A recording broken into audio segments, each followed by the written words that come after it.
Yang kedua adalah pemagangan. Pemagangan itu hanya boleh untuk siswa didik dalam pemenuhan CPL, capaian pemenuhan untuk sesuai dengan kurikulum pendidikan.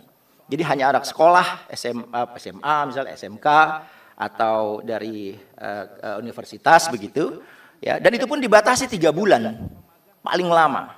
Nah, tapi di situ konteksnya itu dia belajar, ya, bukan untuk kepentingannya si pengusaha, bukan si pemberi kerja, gitu. Tapi untuk dia meningkatkan nilai misalnya untuk CPL tadi. Itu kategori yang kedua. Kategori yang ketiga, bagaimana bagi mereka yang calon pencari kerja, tenaga kerja yang belum mendapat pekerjaan, atau mereka yang sudah menyelesaikan masa pensiun atau terkena PHK. Maka kami usulkan ada satu jenis pelatihan baru yang namanya pelatihan vokasi.